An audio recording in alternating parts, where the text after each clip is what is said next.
तो इस चैप्टर को पढ़ने से पहले हम परिचय प्राप्त करें कि रासायनिक अपक्रिया और समीकरण के बारे में हम क्या पढ़ते हैं। परिचय ये है कि आप अपने घर, आसपास, अगल बगल प्रकृति में जो रहते हैं उसमें तमाम तरीके के परिवर्तन घटित होते रहते हैं।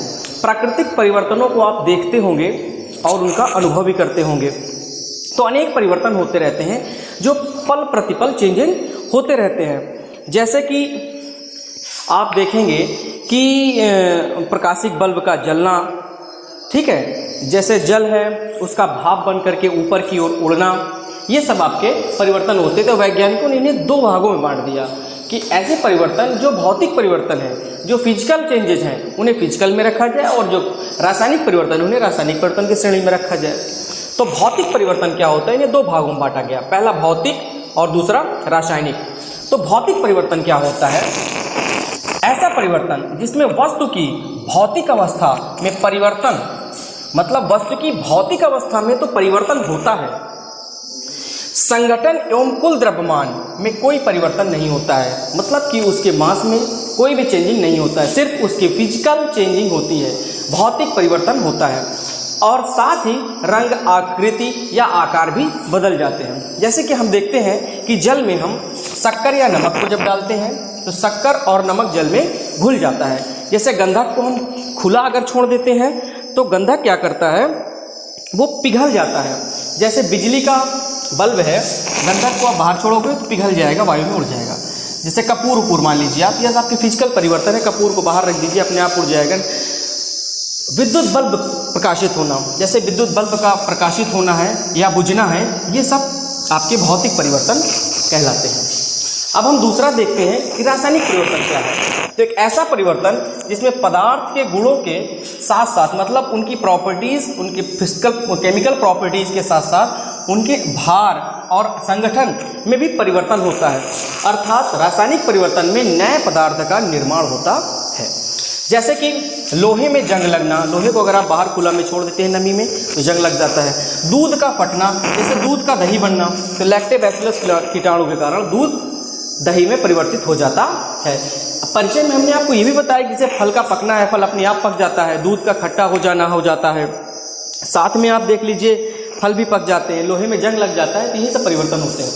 तो आपके भौतिक परिवर्तन जिसकी भौतिक अवस्था में परिवर्तन होता है, रासायनिक परिवर्तन अर्थात पदार्थों के गुणों के साथ साथ उनकी रासायनिक केमिकल परिवर्तन अगर होता है, नए पदार्थ का निर्माण होता है, तो वहाँ पर रासायनिक परिवर्तन होता है। अब हम देखते हैं रासायनिक अभिक्रिया क्या है, केमिकल रिएक्शन क्या है। ठीक है, केमिकल रिएक्शन क्या है? रासायनिक क्रिया में हम पढ़ते हैं जब एक या मतलब जब एक या अनेक या उससे ज़्यादा पदार्थ आपस में मिल करके अभिक्रिया करके नए पदार्थ का निर्माण करते हैं। जब एक या एक से अधिक पदार्थ आपस में अभिक्रिया करके एक नए पदार्थ का निर्माण करते हैं तो या बनाते हैं, तो इसे हम कहते हैं रासायनिक अभिक्रिया, या इस प्रकार की अभिक्रिया को हम कहते हैं रासायनिक अभिक्रिया।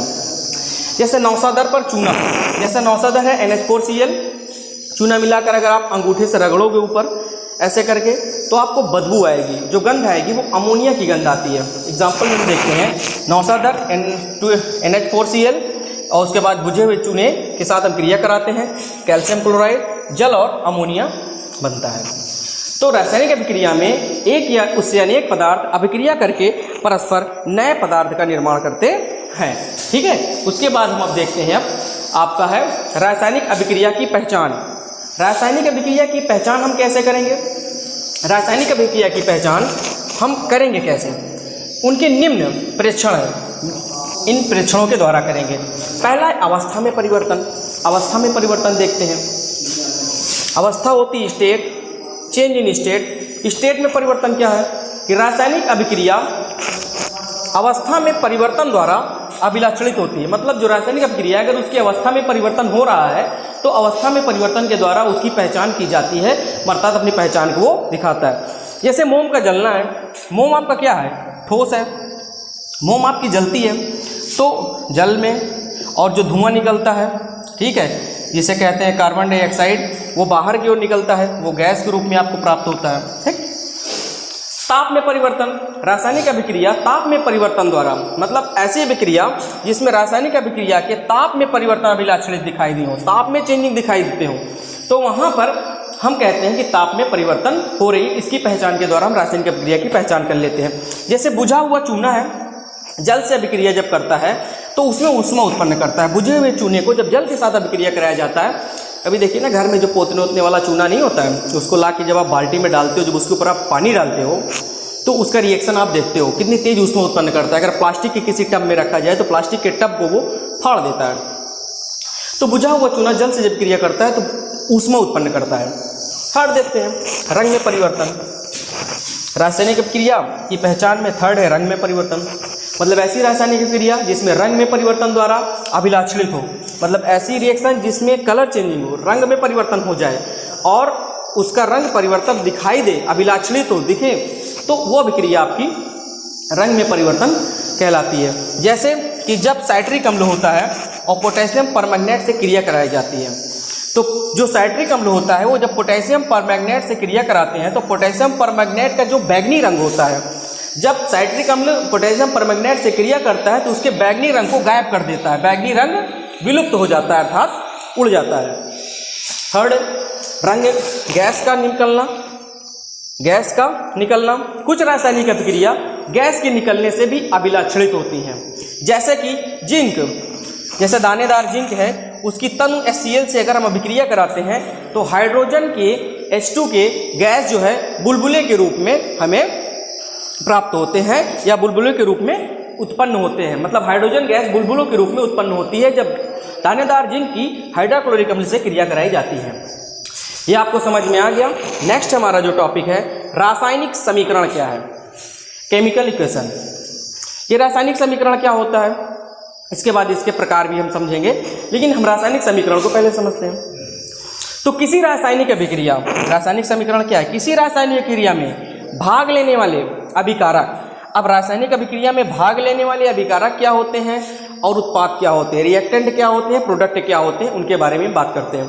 किसी रासायनिक क्रिया में भाग लेने वाले अभिकारक तथा अभिक्रिया के फलस्वरूप बनने वाले उत्पादों को प्रतीकों, मतलब जो बन रहे उत्पाद हैं उनको उनके प्रतीकों और उनके सूत्र में लिखना या उनके द्वारा निरूपित करना रासायनिक समीकरण कहलाता है। मतलब रासायनिक अभिक्रिया में भाग लेने वाले अभिकारक तथा अभिक्रिया के फलस्वरूप बनने वाले उत्पाद को उनके प्रतीकों और सूत्रों के रूप में निरूपित करना रासायनिक समीकरण कहलाता है। जैसे कि मैग्नीशियम है आपका और ऑक्सीजन इससे क्रिया करता है तो ये क्या बनाएगा आपका, मैग्नीशियम ऑक्साइड बनाता है।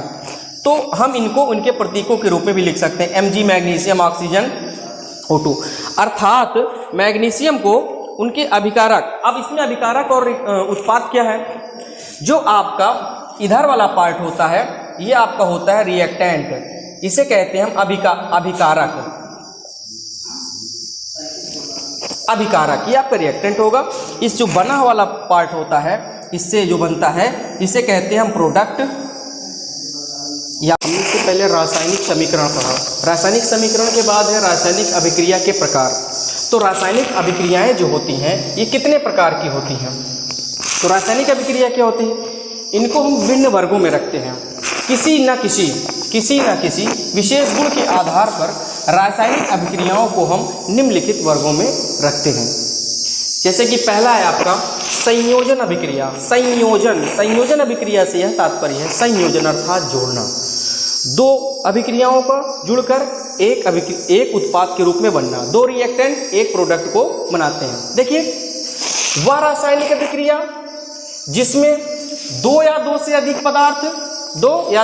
पदार्थ तत्व यौगिक संयोग करके मिल करके एकल उत्पाद, मतलब एक उत्पाद प्रोडक्ट, एकल उत्पाद का निर्माण करते हैं। इन अभिक्रियाओं में, ऐसी अभिक्रिया क्या कहलाती है, संयोजन अभिक्रिया। इन अभिक्रियाओं में कोई सह उत्पाद, मतलब कि कोई सह उत्पाद नहीं बनता है। दो या दो से अधिक पदार्थ या तत्व यौगिक संयोग करके एकल उत्पाद का निर्माण करते हैं, उन्हें हम कहते हैं संयोजन अभिक्रिया। अर्थात इन अभिक्रियाओं में कोई सह उत्पाद नहीं बनता है। जैसे कि एग्जाम्पल में हम ले लें, ये अमोनिया है।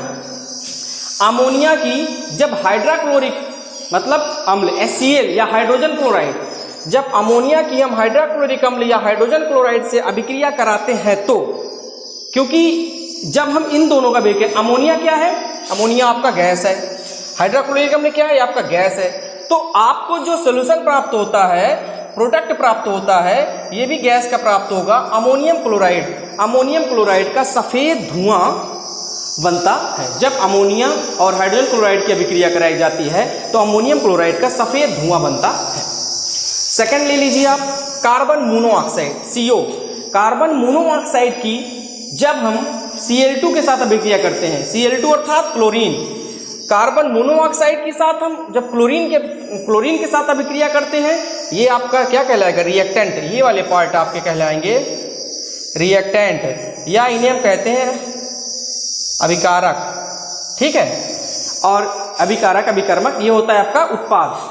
तो ये आपका क्या बनता है, COCl2, कार्बन मोनोऑक्साइड क्लोरीन के साथ क्रिया करके कार्बोनिल क्लोराइड। कार्बोनिल क्लोराइड का दूसरा नाम होता है फास्फीन। कार्बोनिल क्लोराइड या फास्फीन गैस बनती है।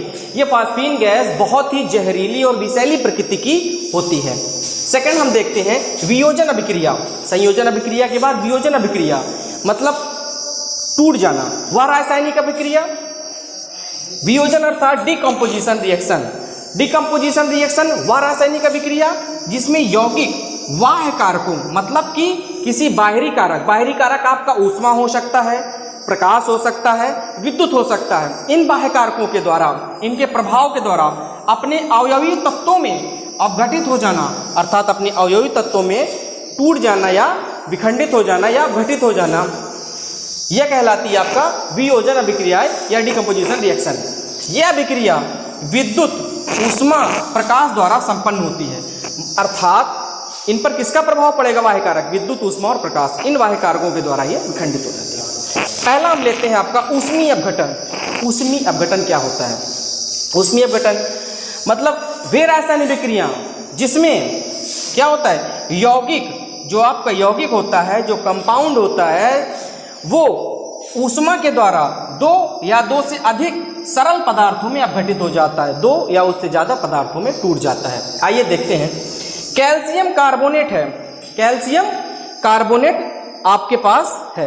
ये कैल्शियम कार्बोनेट ऊष्मा की उपस्थिति में, किसकी उपस्थिति में, ऊष्मा की उपस्थिति में, कैल्शियम कार्बोनेट ऊष्मा की उपस्थिति में कैल्शियम ऑक्साइड और कार्बन डाइऑक्साइड गैस, इसके रूप में टूट जाता है, कार्बन डाइऑक्साइड गैस। ये क्या है, कैल्शियम कार्बोनेट है। कैल्शियम कार्बोनेट आपका सॉलिड अवस्था में होता है। ये कैल्शियम ऑक्साइड जो है आपका, ये भी सॉलिड, और CO2 आपका गैस की अवस्था में बाहर। प्रकाश अपघटन दूसरा है आपका, प्रकाश अपघटन क्या कहलाएगा आपका, प्रकाश अपघटन। कैल्शियम कार्बोनेट सॉलिड, ऊष्मा की उपस्थिति में कैल्शियम ऑक्साइड, ये भी solid, calcium carbon dioxide gas.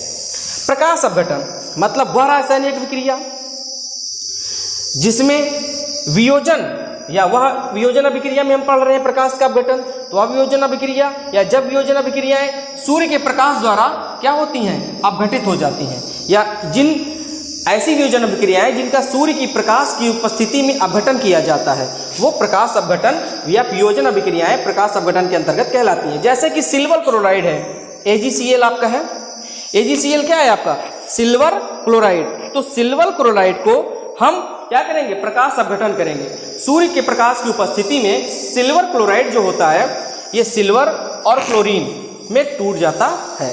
किस में टूट जाता है, सिल्वर और क्लोरीन में टूट जाता है। AgCl क्या है आपका, सॉलिड है, सिल्वर क्लोराइड ये क्या है आपका, सिल्वर, ये भी सॉलिड है।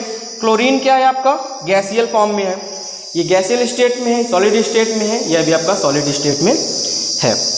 अब हम देखते हैं तीसरा है जो वियोजन अभिक्रिया का, फर्स्ट ऊष्मीय अपघटन, सेकंड प्रकाश अपघटन, तीसरा है आपका विद्युत अपघटन। विद्युत अपघटन अर्थात वह वियोजन अभिक्रिया जिसमें विद्युत अपघटन के द्वारा चेंजिंग देखी जाती हो। विद्युत अपघटन के द्वारा, विद्युत अपघटन के द्वारा यहाँ पर आपका रिएक्टेंट और प्रोडक्ट में चेंजिंग दिखती हो। जैसे कि विद्युत अपघटन में यौगिक के जलीय विलयन में, मान लीजिए यौगिक का जलीय विलयन कैसा, अब इसमें होता है कि कहा जाए अगर परिभाषा के रूप में, तो वह अभिक्रिया जिसमें क्या कहता है? यौगिक का जलीय विलयन वह अभिक्रिया जिसमें यौगिक का जलीय विलयन विद्युत प्रवाहित करने पर, मतलब विद्युत धारा, ये विद्युत प्रवाहित करने पर, वह अभिक्रिया जिसमें यौगिक के जलीय विलयन में विद्युत प्रवाहित करने पर क्या होता है? ये जो पदार्थ होता है ये अपघटित हो जाता है, अर्थात टूट जाता है। और इसमें जब टूटेगा तो धनायन और ऋणायन अर्थात कैथोड और एनोड पर जाएगा, क्योंकि ये विद्युत अपघटन अभिक्रिया कहलाती है। आपने पढ़ा होगा, आगे विडेनियल सेल है, इंटरमीडिएट में पढ़ाया जाएगा वो सब। 2KCl है, जैसे पोटेशियम क्लोराइड है, गलित अवस्था में है। पोटेशियम क्लोराइड कैसा है? गलित अवस्था में है। तो पोटेशियम क्लोराइड जो कि गलित अवस्था में है, अगर विद्युत अपघटन अभिक्रिया इस पर कराई जाती है, कैसे? विद्युत अपघटन अभिक्रिया प्रवाहित करने पर ये जो पोटेशियम होता है और ये जो क्लोरीन होता है, पोटेशियम कैथोड पर और क्लोरीन एनोड पर जाकर अपघटित हो जाता है। पोटेशियम 2K ये कैथोड पर और क्लोरीन एनोड पर जाकर अपघटित हो जाता है। तो संयोजन अभिक्रियाएं और वियोजन अभिक्रियाएं आपको क्लियर हो गई। वियोजन अभिक्रियाएं 3 पार्ट है, ऊष्मीय अपघटन, प्रकाश अपघटन, विद्युत अपघटन। इन तीनों की उपस्थिति में ये तीनों बाह्य कारक होते हैं जो उनकी अवयवी तत्वों में अपघटित हो जाते हैं या अपघटित करने का कार्य करते हैं। ऊष्मीय अपघटन में आपने देखा कैल्शियम कार्बोनेट, ऊष्मा की उपस्थिति में कैल्शियम ऑक्साइड, कार्बन डाइऑक्साइड। प्रकाश अपघटन में सिल्वर क्लोराइड, सूर्य की उपस्थिति में या सूर्य के प्रकाश की उपस्थिति में सिल्वर और क्लोरीन विखंडित हो जाता है। विद्युत अपघटन में आपने देखा कि पोटेशियम क्लोराइड विद्युत अपघटन की उपस्थिति में, विद्युत अपघटन क्रिया की उपस्थिति में पोटेशियम और क्लोरीन जो कैथोड एनोड पर जाकर रुक जाती हैं, अपघटित हो जाता है। जैसे कि हमने संयोजन वियोजन अभिक्रियाएं पढ़ी, तो वियोजन अभिक्रिया में हमने पढ़ा 3 अभिक्रियाएं। अब उसके बाद आपका आता है विस्थापन अभिक्रिया। विस्थापन अभिक्रिया क्या होती है?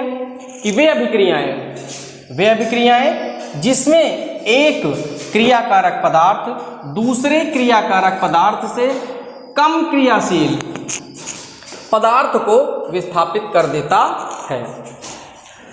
तात्पर्य यह है कि ऐसे अभिक्रिया जिसमें एक क्रियाकारक पदार्थ दूसरे क्रियाकारक पदार्थ से कम क्रियाशील पदार्थ को विस्थापित कर देता है।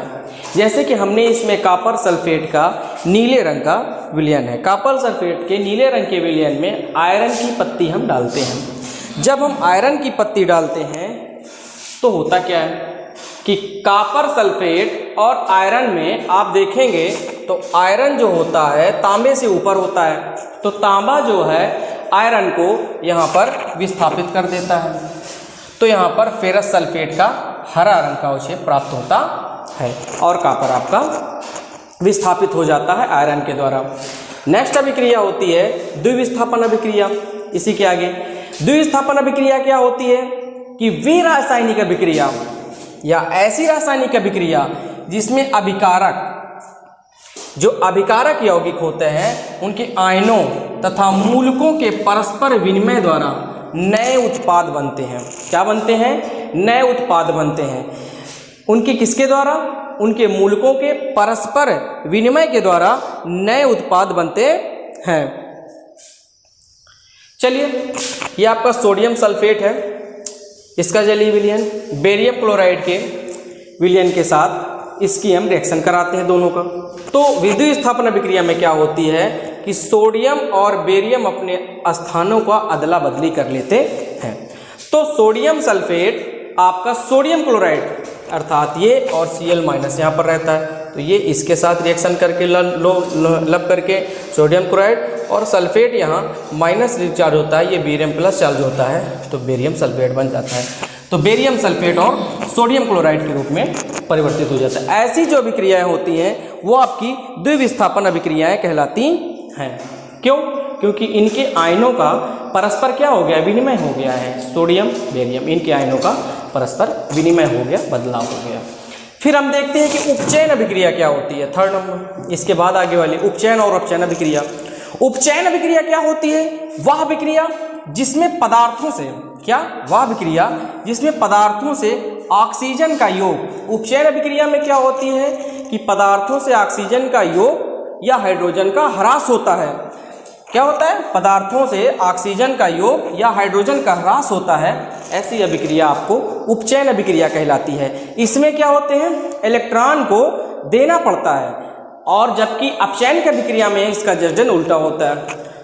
कॉपर है 2Cu, ऑक्सीजन क्या कह रहे हैं इसमें ऑक्सीजन का योग होगा, तो ये ऑक्सीजन इससे संपर्क करके योग करके Cu कॉपर ऑक्साइड बना लेगी। और दूसरी बात इसमें क्या था कि ये इससे इलेक्ट्रॉन प्राप्त नहीं होते हैं, इसमें क्या होता है कि इलेक्ट्रॉन दिए जाते हैं। जैसे सोडियम है तो इन्हें प्लस प्लस E- इलेक्ट्रॉन, ये ऐसी अभिक्रियाएं आपकी उपचयन अभिक्रिया कहलाती है। अपचयन अभिक्रिया क्या कहलाती है?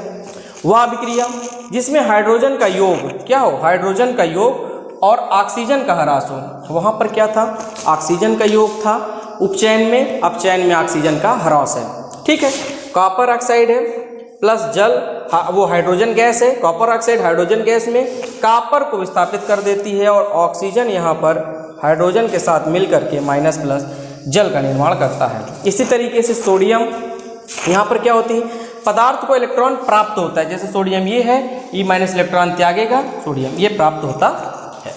नेक्स्ट अगर हम देखते हैं अगले इसी में क्रम में तो आता है कि ऑक्सीकारक और अपचायक। तो ऑक्सीकारक क्या होता है, किसी रासायनिक अभिक्रिया में, किसी रासायनिक अभिक्रिया में जिस पदार्थ का अपचयन होता है, मान लीजिए यहाँ पर क्लोरीन का अपचयन हुआ तो ये ऑक्सीकारक कहलाएगा।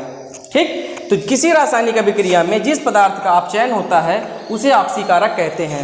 अर्थात जो अभिक्रिया में इलेक्ट्रॉन को ग्रहण करता है वो आपका ऑक्सीकारक कहलाता है। ये आपका क्या है, आयोडाइड आयन है, ये आपका क्लोरीन गैस है। ये आपका क्लोरीन में अपचयित हो गया 2 इलेक्ट्रॉन प्लस और ये आयोडीन बन गया।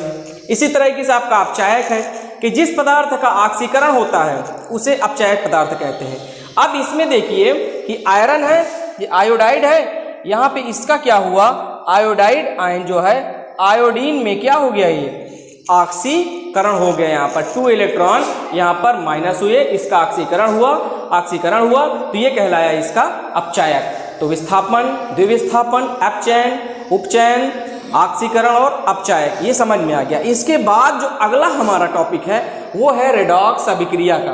ठीक, पढ़ेंगे रेडॉक्स अभिक्रिया का पढ़ेंगे हम। इससे पहले अभी हमने आपको ऑक्सीकारक और अपचायक अभिक्रिया बताई, फिर उसके बाद हमने बताया कि रेडॉक्स अभिक्रिया होगी। तो ऐसी अभिक्रिया जिसमें ऑक्सीकरण तथा अपचयन, मतलब ऑक्सीकरण और अपचयन दोनों एक साथ होती है, दोनों एक साथ एक ही समय पर होती है, तो ऐसी अभिक्रिया आपकी रेडॉक्स अभिक्रिया कहलाती है।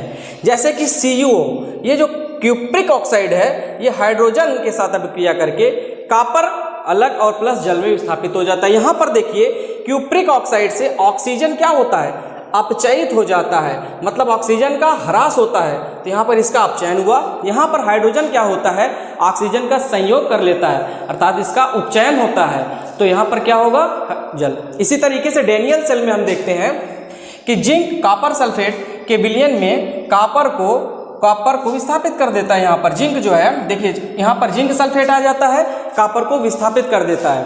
तो यहाँ पर आप जब देखोगे कि कैसे आप रेडॉक्स रिएक्शन पढ़ोगे, यहाँ पर Zn कोई चार्ज नहीं था, यहाँ पर +2 इलेक्ट्रॉनों की बढ़ोतरी हुई है, यहाँ पर 2 इलेक्ट्रॉन माइनस हुए, यहाँ पर 2 इलेक्ट्रॉन प्लस में हुए, अर्थात यहाँ पर जो है आपका देखिए अपचयन और यहाँ पर उपचयन हो गया। अगर नेक्स्ट हम देखते हैं इसी में तो हमारे पास आती है ऊष्माक्षेपी अभिक्रिया। ऊष्माक्षेपी अभिक्रिया क्या होती है कि वे रासायनिक अभिक्रियाएं, कैसी अभिक्रियाएं जिनमें क्रिया के फलस्वरूप ऊष्मा उत्पन्न होती है। ऐसी रासायनिक क्रिया जिसमें क्रिया के फलस्वरूप ऊष्मा उत्पन्न होती है, तो वे अभिक्रियाएं आपकी ऊष्माक्षेपी अभिक्रिया कहलाती हैं। जैसे कि मेथेन है, CH4 गैस है, ऑक्सीजन गैस है, दोनों अभिक्रिया करने के फलस्वरूप कार्बन डाइऑक्साइड गैस और जल बनाती हैं, साथ में ऊष्मा भी उत्पन्न करती हैं।